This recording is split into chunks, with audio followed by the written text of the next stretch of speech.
The blue economy is a term related to the exploitation, preservation, and regeneration of the marine environment. The term is generally used when describing a sustainable development approach to coastal resources. This can include a wide range of economic sectors, from the more conventional fisheries, aquaculture, maritime transport, coastal, marine, and maritime tourism, or other traditional uses, to more emergent spaces such as coastal renewable energy, marine ecosystem services, seabed mining, and bioprospecting. The World Bank defines the blue economy as the sustainable use of ocean resources for economic growth, improved livelihoods and jobs, and ocean ecosystem health. 38 of Africa's 54 states are coastal and maritime zones under Africa's jurisdiction. Furthermore, Africa's lake zones are estimated to cover approximately 240,000 square kilometers, while its transboundary river basins cover 64% of the continent's land area. The African Union has highlighted that over 90% of Africa's imports and exports were transported by sea, making the continent a strategic gateway for both regional and international trade.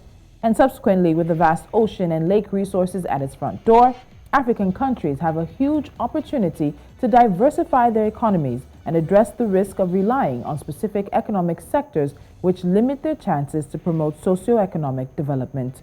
Such economic diversification, if planned and managed in an equitable and sustainable way to grow the blue economy, will help mitigate the risk posed by the increased vulnerability of external shocks from the global economic system that can inhibit longer-term economic prosperity for the continent. Our focus today is the prospects of West Africa's blue economy. This is Business Edge. I'm Tolulope. Adeleru-Balogun.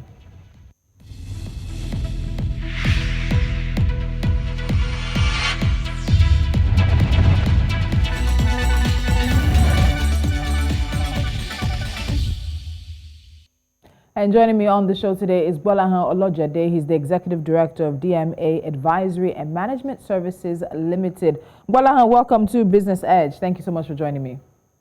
Yeah, thanks for having me. So let's just start with a bit of perspective in terms of how things with the blue economy have been shaping up. It's really been in the past several years that we've been hearing that terminology more and more. So before now, what was happening in that sector, in that space?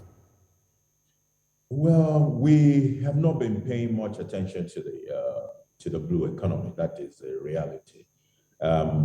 And when we even started to pay attention to it, we were focused just on the petty economic side of it. There is a bigger picture even to the economics, and there is also the subsistence approach to the coastal economy. Now, we have in recent times, even at the AU level, at the West Africa level, ECOWAS level, started to talk better, having come to the realization of the potential of this blue economy to make a difference in the economy of West Africa and Africa as a whole.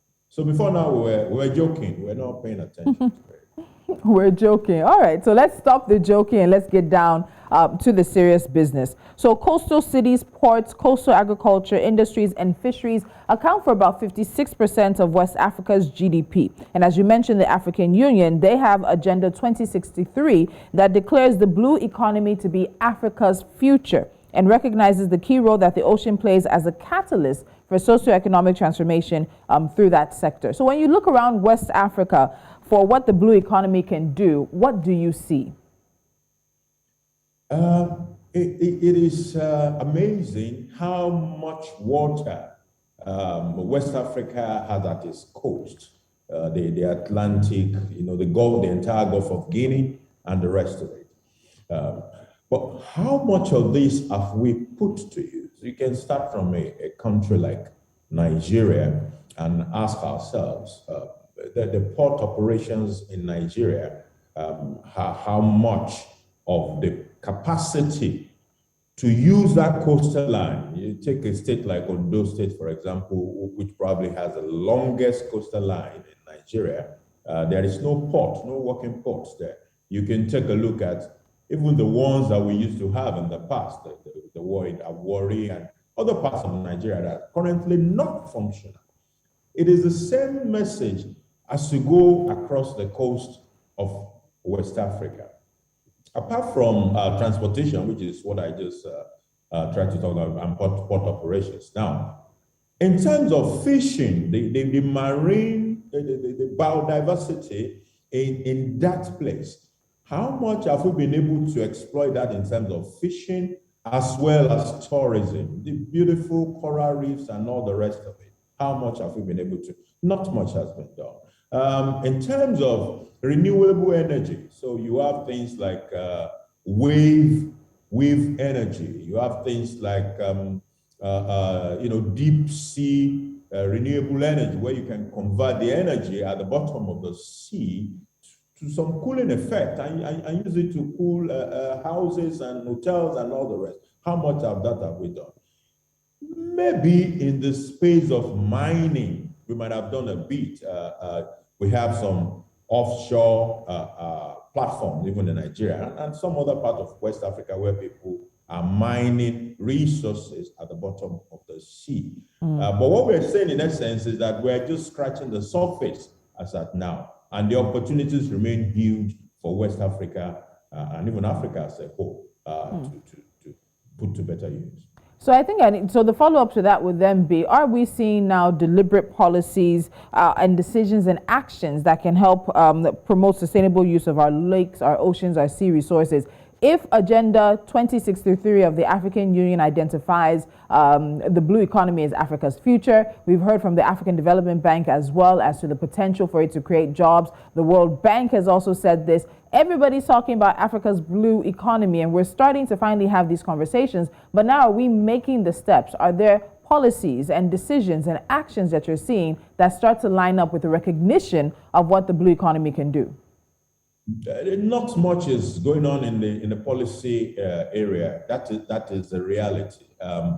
In some part of West Africa, you can talk of, say, Guinea Conakry or Guinea-Bissau. There were instances in which they collaborated with some international organizations for fishery. What that will have helped them to do, or what that helped them to do, was to coordinate the fishery activities at the oceans, because a lot of fishing activities are going on by non-African participants who are illegally and unreportedly tapping into our fishes and taking it away. So rather than allow that to continue, especially in the face of the fact that the surveillance capacity is not exactly there, why not call some of these big guys and have an agreement with them? So you work out something with them, they do the fishing, they pay the fees. And that way, you're not dealing with just stealing of your fish offshore. That is an example of a policy issue. But here in Nigeria, I'm not aware of many policies to tap into. Even here in Lagos, which is the capital of Nigeria, the water economy, the blue economy that is associated with transportation has not been harnessed, because it's all around waters, the lagoon, the ocean, everywhere. But how much of that have we been able to put to use as far as transportation in Lagos is concerned? Meanwhile, our roads are congested. So not much has been done. And that is why I think this discussion, we need to now take it further so that countries start to make specific policies to tap into this economy. For now, we're not doing much. And I like the fact that you brought up who is participating in Africa's marine ecosystem, particularly in fishing. We'll get into that when we come back from the break. But then, if this is a sector that has not received as much attention as it should, where do you think governments should even start addressing the issues, or the lack of capacity, the lack of monitoring? Where can our governments, particularly in West Africa, begin to take more steps into the sustainability and the success of the blue economy? West Africa or Nigeria must go to those documents. There are global documents on these things. There is the AU document. There is ECOWAS document. And begin to distill these documents and the pronouncement in this document into specific policy issues that are implementable at the level of each country's government, and even the state and the local government as well. because there are roles for everybody to play as far as the blue economy is concerned. So this is the first step. Let's begin to distill those global big grammar that have been spoken into specific, country-specific policies that are implementable in the areas of mining, in the areas of fishing, in the areas of maritime transportation, in the areas of tourism, in the areas of renewable energy. We have to put together those policies and begin to implement them.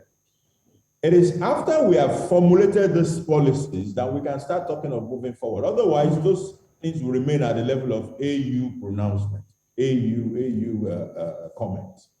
Okay, well, we're going to go for a break, and a lot of the questions from here on out will really be looking to see what benefits are there and who really benefits for Africa's blue economy. We'll talk about the fisheries marine ecosystem when we come back and look at the numbers surrounding that. Today, the conversation is on the prospects for Africa's blue economy, but up next, we try to answer the question of who really benefits. There are some interesting numbers you'll definitely want to hear about, and one of it's $24 billion every year. I'll tell you where it's going.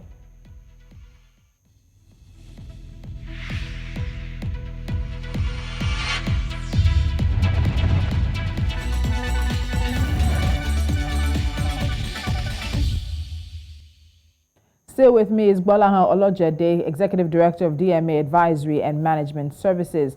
Now, one issue many are concerned about is who will really benefit from Africa's blue economy. And let's look at the marine fisheries sector. It's valued at more than $24 billion per year. The sector is comprised of two main players. One is the continent artisanal or small-scale fishers, a form of fishing conducted on small fishing boats by coastal communities. The other is industrial fisheries, including trawlers and distant water fishing fleets. In Africa, the fisheries and aquaculture sector employs about 12.3 million people. But all is not well in Africa's oceans. Distant water fleets are overexploiting fish stocks, overfishing, and illegal, unreported, and unregulated fishing is taking place. This is because there's limited domestic or regional capacity to monitor the activities of these trawlers and enforce existing laws. It's estimated that in West Africa, illegal, unreported, and unregulated fishing is the equivalent of 40 to 65% of the legally reported catch. Now, Gbolahan, let me ask you, when you have an example such as this in a conversation that's looking to see more investment and more movement in Africa's blue economy, what do you then think? How do we ensure that it's Africans themselves who benefit from the prospects and the investments and the advancements that we hope to take place in the blue economy? We must think in terms of surveillance. But how do we even begin to get to that junction where we start thinking of surveillance? How we get there is the realization of the potential of this blue economy to translate to significant GDP growth for us and better life for our people. Once we admit this, then we can decide that, able to achieve this, we need to do surveillance of those people that are stealing our fish, for example. The approach that Guinea has taken is also something to look at, to say, look, this guy that are stealing these fishes, if we don't have the capacity to do it right now, is there some sort of partnership that we can enter into that could be a stopgap to that, which is what Guinea did. So they entered into certain agreement with some big international organizations that are also into fishing, and they take some fees from them for doing the fishing. So that way, we're not losing out, and it can act as a stopgap. But over time, once we're able to plot the numbers and we see the benefit of this, the blue economy, we can then begin to invest. It's an investment. This surveillance is an investment. We can invest, we can enter into agreement, and we can begin to enforce all this agreement. And we can arrest people for violating. But for you to even make an arrest, you must have a surveillance mechanism and know that someone is doing some illegal thing there. And if you are doing an illegal thing, I can arrest you. And that will help us to clean up some of those people stealing our fish in the high sea. Okay, so away from the fisheries parts, the blue economy also involves the activity that can happen on the water. So the West African gas pipeline was completed at a cost of about $900 million, about 52% more than the original estimated cost, and it was put into commercial operation in March of 2011. It had an initial capacity of 200 million cubic feet of gas per day, expandable to about 600 million, and the countries involved were Benin, Ghana, Nigeria, and Togo. As it stands right now, how successful do you think that project has been? Has it started to pay off in dividends or started to pay off for what it was intended for, especially as it has moved along the coast of West Africa involving these four countries? I don't think, or let me put it this way, the potential to do a lot better is there. Don't forget that the pipeline are more or less just transport system for gas. So somebody has put the transport system in place. We now have to find the gas, find the users at the other end so that we can run the gas from the producer through to the users at the other end. And that is what really makes the cycle to be complete. I'm aware that today there are some private participants that are making use of the pipeline. Axela is an example. I think Axela is a subsidiary of Oando, and they are into gas. And they'll be using the West African gas pipeline. But there's a whole lot more. If you take the Nigerian liquefied natural gas, for example, I am not sure of what percentage of NLNG's contracts are with African countries or with a West African country. So if they don't, because the way gas works, people enter into long-term agreements with reliable consumers who you're sure they will take it up, you're sure they will pay you, and you enter into those long-term agreements and you supply them. So how many of such contracts are for consumers that are within the nations of the West African pipeline? I don't know. I don't think it's substantial. Maybe there are not even, maybe there's not even any of such. And those are the things that are causing some sort of underutilization for that pipe, in my opinion. But it's a developing space, which is why you find an Axela coming into that space to make use of the pipe. So other producers who also source West African consumers and invest and be able to use this pipeline to reach their consumers for the benefits, the economic benefit of the pipelines. All right, so let's wrap things up now. And I keep coming back to fisheries and the marine ecosystem because that's where a lot of the jobs are, a lot of the money is made, and also a lot of the money is lost. A study by the Food and Agriculture Organization estimates that Africa loses billions in potential revenues from its fisheries. The study identified that a top-down approach in implementing ocean economic projects in Africa often leads to the exclusion of the local communities. They're the ones who have been doing this work, but then somehow they get left out of the process. And as a result, the economic gains for these populations are limited, while the projects often result in the destruction of traditional livelihoods. So we're seeing a lot of communities also push back against some of these multi-million-dollar investments that could be coming into their ocean economy. So what does success look like? What does failure look like when it comes to the blue economy for the continent, especially as it relates to the traditional livelihoods and the coastal communities that must be involved in this process? You see, as we started to come into the awareness of the blue economy in West Africa, or even in Africa generally, we focus only on the economic side of it. But you see, there are three main dimensions to the blue economy. Number one, economy is just one. The second part is the sustainability of the environment. And the third part is the social, which has to do with the local communities in those coastal areas. Now, when you do the top-bottom approach, so the government is the one dictating, and most of the time, government might start dictating from the economic side of things. It's looking at, oh, if I build this port, or if I do this particular project, it will bring this much money or this much addition to the GDP. So it focuses on that to the exclusion of one sustainability and then the communities, the social part of things. And this has resulted in several failed projects across Africa in the blue economy. So the best approach is a collaborative approach. So the collaborative approach looks at the economy, the government. It looks at the communities, the initial owners of the land and the coastal regions that were there, who have been fishing there forever. Then it thinks about sustainability of the environment. When we take these three pieces into consideration, is when we begin to have successful blue economy projects in Africa. Otherwise, in the course of creating certain economies, we lose others. When you chase away those communities and you take away their livelihoods, it is a loss also to the economy of the country. So do you think for 2022, you might see considerable progress when it comes to seeing more deliberate steps for the blue economy? Or will we just be keeping the status quo going? When I see the policies in that direction, it becomes easier to take a shot at what you're likely to see. But for now, there's not much policies going on in that space.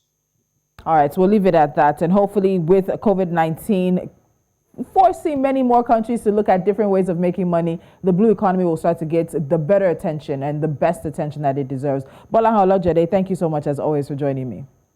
The pleasure is mine. Thanks for having me. And the blue economy could not only diversify things for the continent, but leads to millions of jobs being created, help the continent also with sustaining that blue economy and the environment, and beyond that, also making sure that we are fighting climate change. But that only comes when countries and economies and policymakers make the necessary decisions. You're watching Business Edge. Up next is NC4 to watch.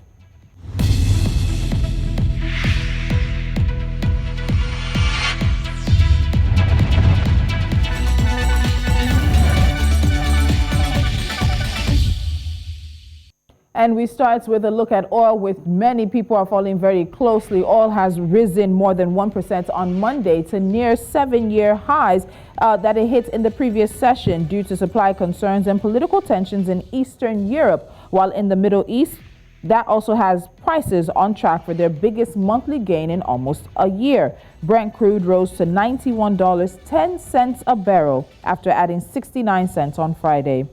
The Central Bank of Kenya is offering a 19-year infrastructure bond worth 75 billion Kenyan shillings to investors, proceeds that will be used for funding of infrastructure projects in the 2021-2022 budget estimates. The coupon rate is to be market determined. With South Africa's annual consumer price inflation hitting 5.9% in December 2021, the South African Reserve Bank announcing a 25 basis points increase in the repo rate, consumers will really have to work carefully with their finances. The price of fuel, oils and fats, meat, wine, milk, eggs and cheese, as well as electricity, have all increased from December 2020 to December 2021. Further hikes in fuel and electricity are expected. And finally, China's economy has continued to slow at the start of the year, with manufacturing output slipping and COVID-19 outbreaks curbing consumer spending. The official purchasing manager surveys released showed a moderation in factory production and services in January.